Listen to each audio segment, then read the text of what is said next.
Hello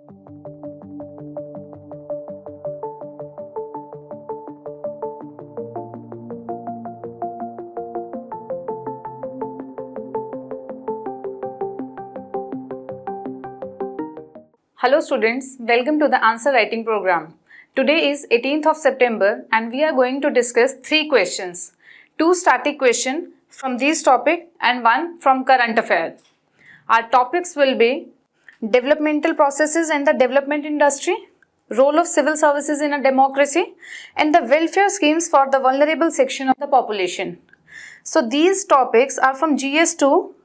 These 2 topics are from the governance portion and this is from the social justice. So let's see the 3 questions overview. The first question would be on self-help groups and its importance in attaining gender equality and gender empowerment. Second question would be the efficacy or the effectiveness of the welfare schemes. The third question is from current affair and it is related to the Global Biofuel Alliance. So let's start the discussion. Let's see the first question. Self-help groups are a major tool for promoting gender equality and the gender empowerment. Discuss. So the major theme of the question is related to self-help groups and these are the dimensions that yes, self-help groups is a tool in promoting gender equality and gender empowerment. And the directive word is discuss. So we have to discuss this context in detail. How we can discuss in detail? With writing multiple dimensions, like how self-help group promotes economic empowerment, political empowerment, social empowerment, and how equality can be attained or achieved through this practice. This is our question. So let's start with the answer. First, what we can write in introduction, it could be definition based, data, or from the any highlights of the budget or economic survey. So the definition. So let's understand the concept of the self-help group. In rural areas or the villages, there are several challenges like illiteracy, poverty, lack of skills, unemployment, lack of access to credit. And they cannot be tackled or they cannot be dealt in an individual manner. So they need collaborative or cooperative approach.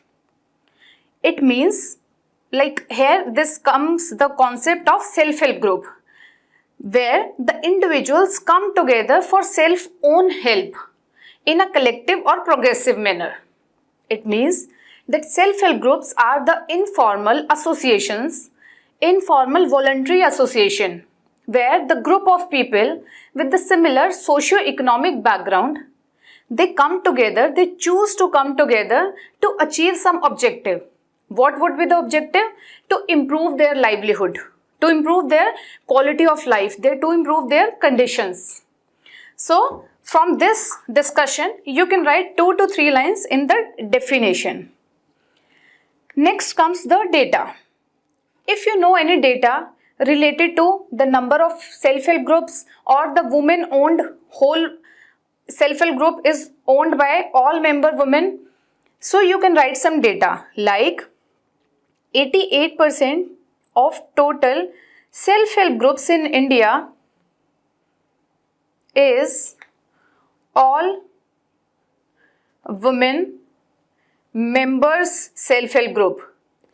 It shows that women is empowering. This shows the empowered woman, or this shows our focus, our Indian government focus towards the empowerment of women.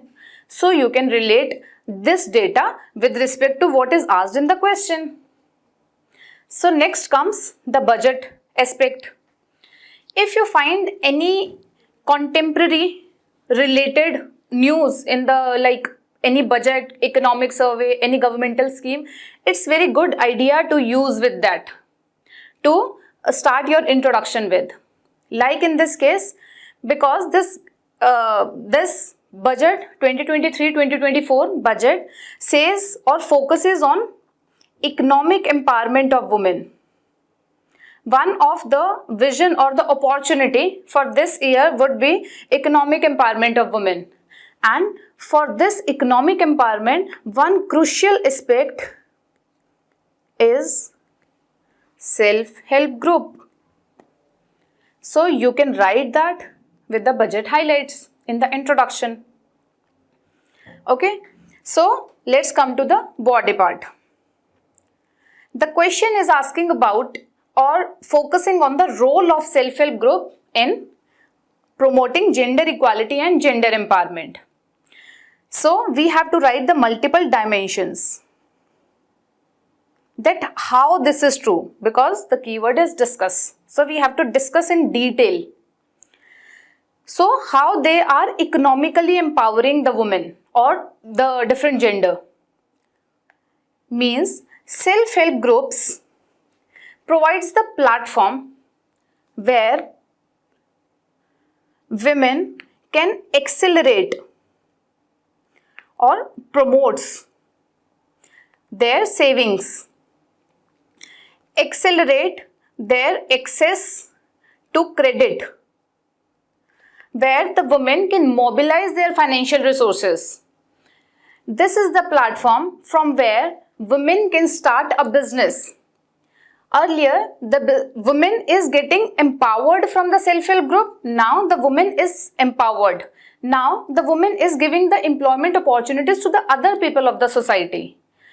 So self-help group is a platform where the woman is economically empowered, where the women can be economically empowered. So this was the first point. And in the recent budget 2023-24, our Prime Minister Modi has said that India is moving from women empowerment or women development to women-led development. And this self-help group provides the very apt example for this thing. That earlier women are getting empowered from the self-help group when the women or the group of the people have collaborated their efforts, and now finally when they are grown, when they are developed, now they are providing the employment opportunities for the other people. It means this thing. So whenever you find any of the highlights from anywhere, you can put in. This will fetch you more marks.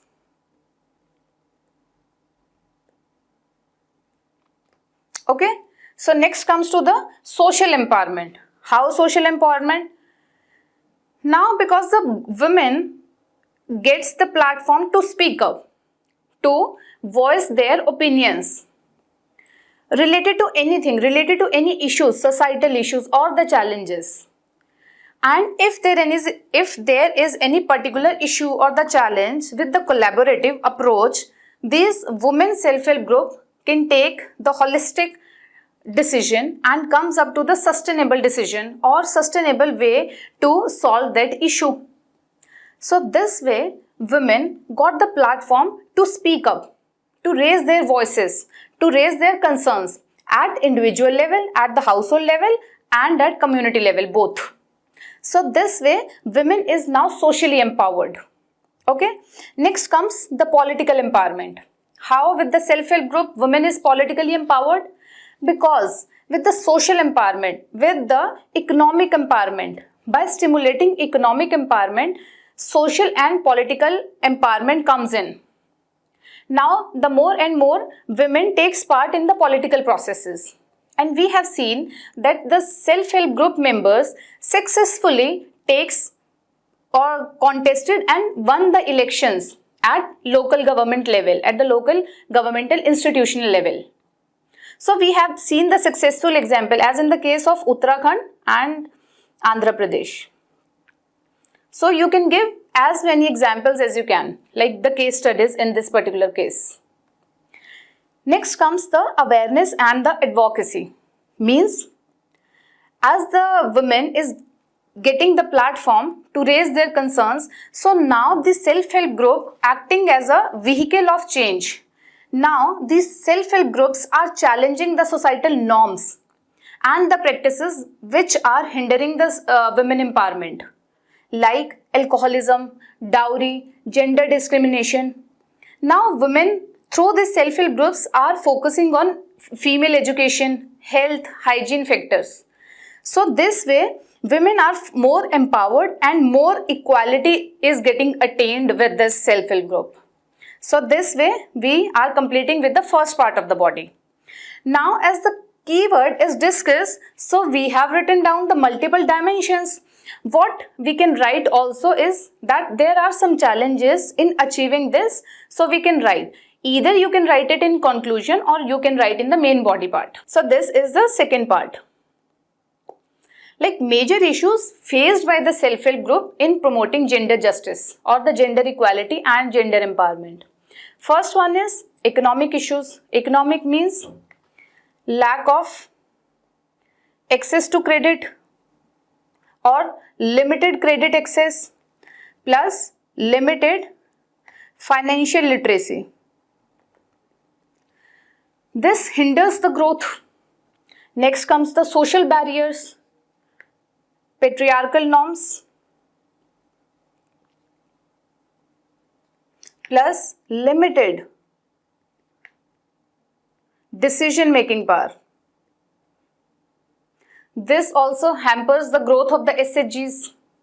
Next comes the technological adaptations or adoptions. As these women are less digital literate or they do not have access to the market, demand and supply, so they are not able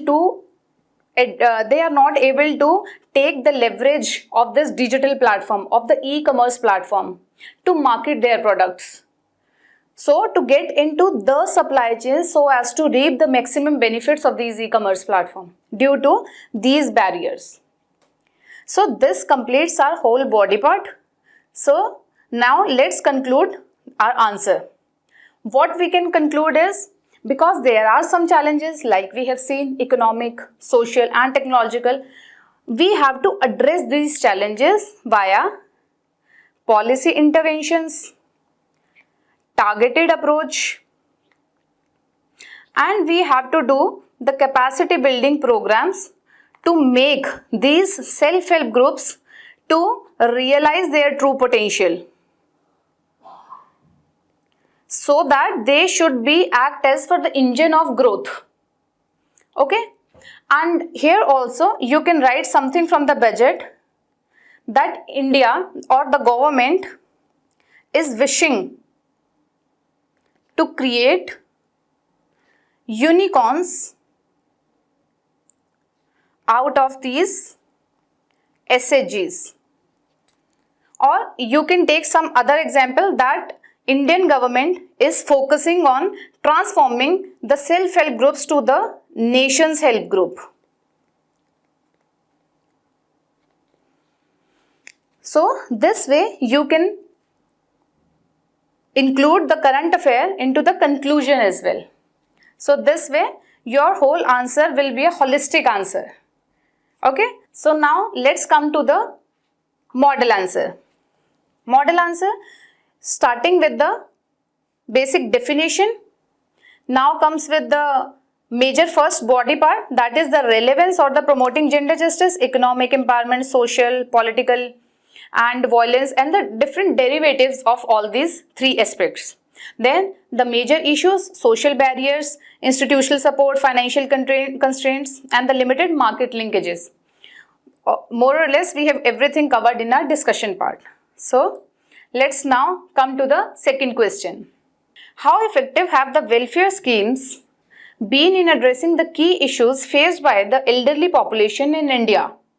So we have to discuss about the efficiency. Efficiency means how far they are successful and what are some challenges still exist. So we have to deal with two major aspects in the body part. Let's start with the intro. In intro, you can put some data like India is witnessing a demographic shift, constituting approximately 9% of the elderly population in 2011 and expecting it to rise to 18% in 2036. So, India, being a welfare state, has rolled out many schemes or the welfare schemes for this elderly population so as to maintain their well-being and the dignity of these elderly population, or to cater to some unique challenges which this population face. So this way you can start your introduction. Let's see the body part. We have to see successes and the challenges. Successes of the welfare scheme. That government is providing some pension scheme like National Social Assistance Program, like Indira Gandhi National Old Age Pension Scheme, Indira Gandhi National Disabled Pension Scheme. So these schemes are some schemes which provide lump sum money per month or whatever the case may be to these elderly population, majorly to the below poverty line senior citizen or the elderly population.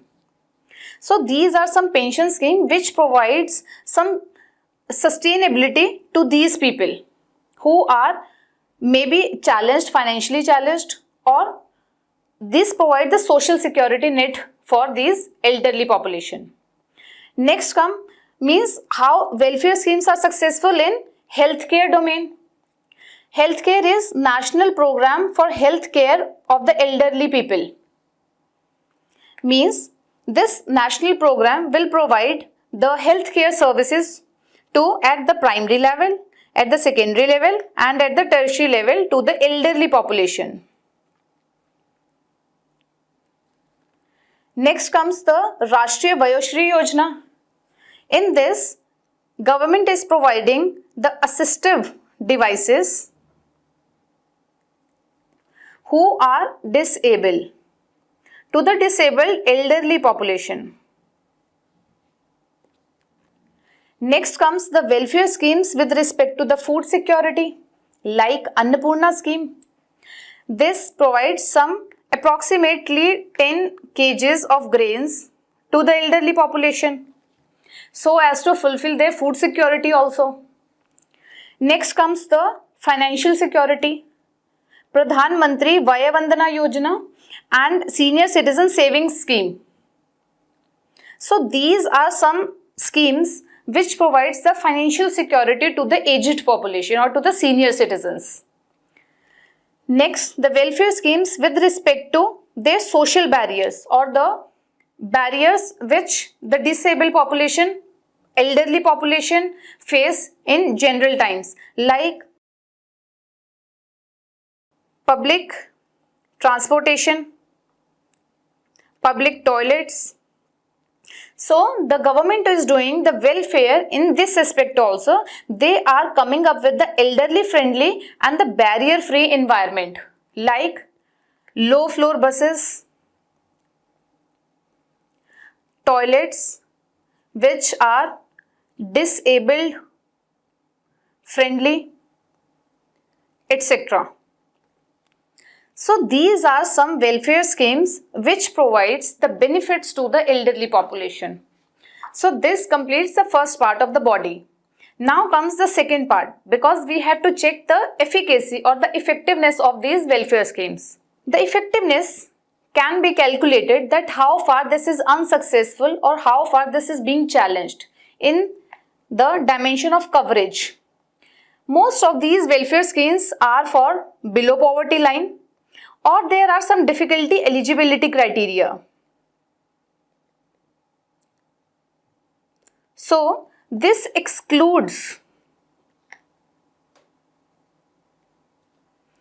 the elderly population. Some. Okay. So the coverage issue is there. Then timeliness. Whether these services are delivered on time when there is a demand or what. So on this way there are some challenges. Next comes the funding aspect. Funding means whatever the government is providing, is that sufficient or is that fulfilling the basic demands of the people, of the elderly population? No. Minimum like 300 or 200 rupees sometimes in some governmental schemes they are providing to the elderly population per month. they are not even sustainable or the suffice for like 2 to 3 days. So how come this can be fulfilled for the whole 30 days? So the funding issues are still there. Next comes the implementation problem. Bureaucratic lethargy or the bureaucratic hurdles in implementing these schemes. Then corruption problem is there. Then payment delays option is there. Then inadequate infrastructure, be it human resources, be it physical infrastructure, be it financial resources. So these welfare schemes and these aspects hampers the success of the welfare schemes. So what we can do in conclusion, as these schemes, some of the prevalent schemes, they are challenged with some of the dimensions or some of the approaches what we have discussed here. In conclusion, what we can write that yes, government has come up with some new initiative which takes care of all these challenges which are prevalent, and now moving towards the more inclusion of the elderly population. They are looking to enhance the well-being and the dignity of the elderly population, like Sampan project or the Sacred Portal. Sampan project is faster settlement of the pension cases, and the Sacred Portal is where the elderly population can find the jobs and the work opportunities. And you can write SAGE portal, etc., and many more initiatives whatever the government has come up, or it's like a way forward, whatever the lacunas are and what we have to improve upon. So whatever suits you the best, you can write in the conclusion, or as the case may be, the way forward. Okay, let's see the model answer. Model answer starting with the National Commission on the Population report and the data that they are going to increase and we have to support and secure them. Then comes the different schemes and programs, then issues in these schemes and some measures for the further strengthening of these welfare schemes. You can collaborate with the conclusion part. In conclusion, Sampan, Sacred, SAGE and other major efforts, collective efforts are being given. Okay. So let's see the third question. Recently, there has been a renewed push for the biofuels with the inauguration of the Global Biofuel Alliance. Discuss the significance of such an alliance and the steps taken by India to promote biofuel. The question has two parts. We have to tell the significance and the steps taken by India to promote biofuels. So let's start with the introduction. In introduction, either you can write the definition of biofuels, that the biofuels are the liquid fuels derived from the biomass and can be used as an alternative of the fossil fuel based liquid transportation fuels like the gasoline, crude oil, petrol, diesel, etc. So this is a definition. Now what you can do in the contextual intro, you can write that Global Biofuel Alliance is the initiative by India when India is chairing the G20 summit.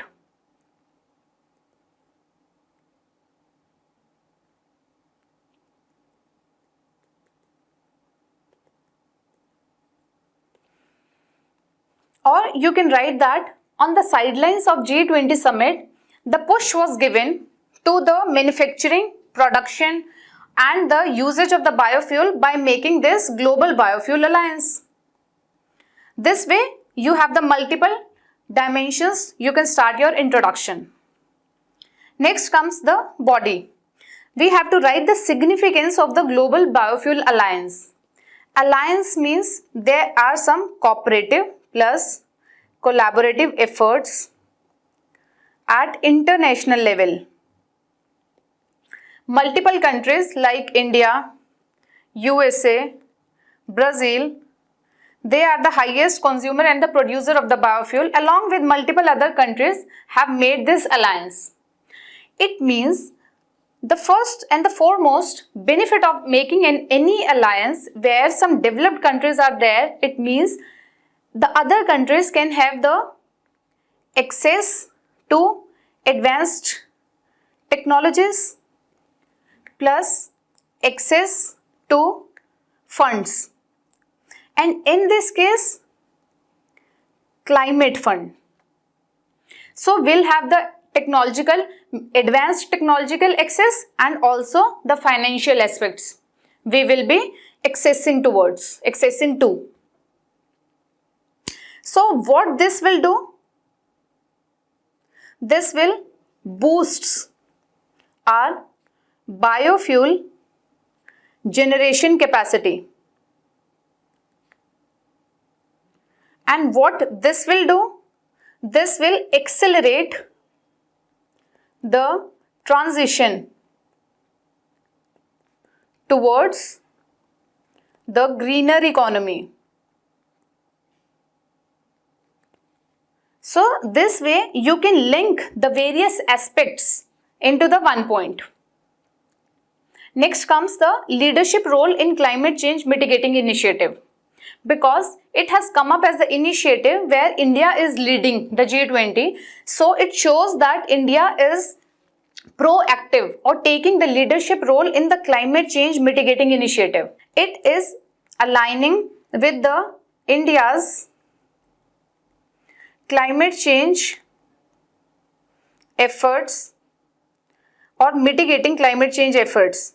Like till 2070 we have to be carbon neutral, and we have to reduce the greenhouse gases emission, and there are multiple different aspects to our INDCs. So it is showing that India is a leader. India is taking the proactive role in these things. So what happens with the ethanol blended fuel? If we use the ethanol blended biofuels, first it results into reduction of fossil fuels exploration or the usage. This will reduce. And second thing, because this ethanol blended fuel burns better, so it reduces the greenhouse gases. And both ways these are reducing the greenhouse gases. It means we are moving towards the carbon neutral, or we are reducing the carbon footprints, fulfilling our leadership role. Okay. Next comes, with this alliance, other major benefits are also there, or the significance is there. First being that with the usage and the more and more production and the widely acceptance or the usage of the biofuel will result into the energy security. Like we import 85% of our crude oil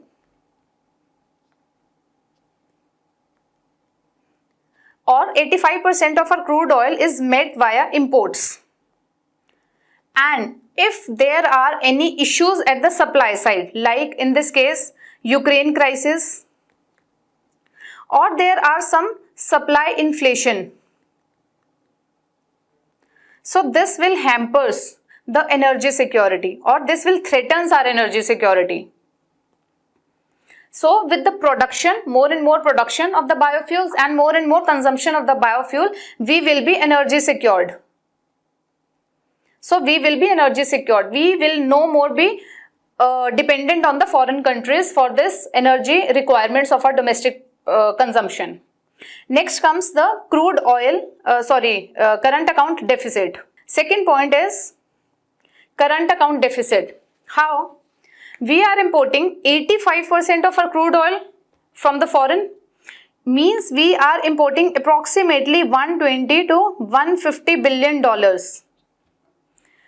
We are using our foreign exchange this much approximately every year for our energy consumption or energy requirements.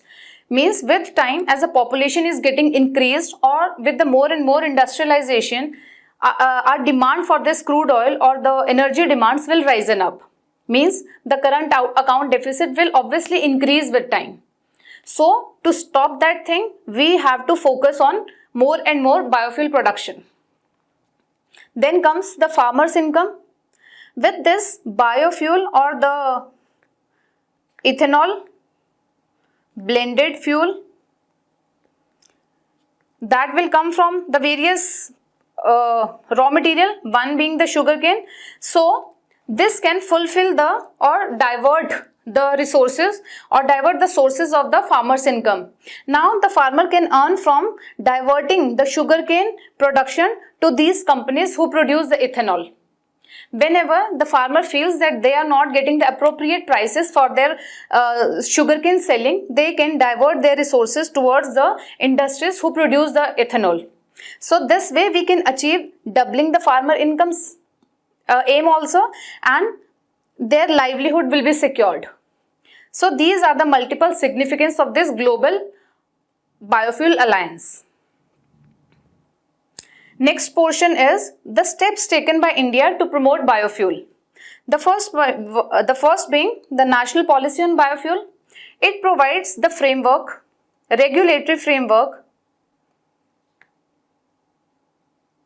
or the roadmap about the production and the usage of biofuel. So this is the steps taken, that what will be our targets, till when we have to rapid pace up our consumption or the production prospects. Then second is RUCO, repurposed used cooking oil. So we will use the reused cooking oil and divert it to the energy production. So this way we can use or we can utilize this waste, means we will effectively do the waste management as well as energy production.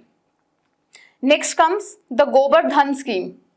From this, the cattle dung and the other organic waste will be converting to energy or the biofuel.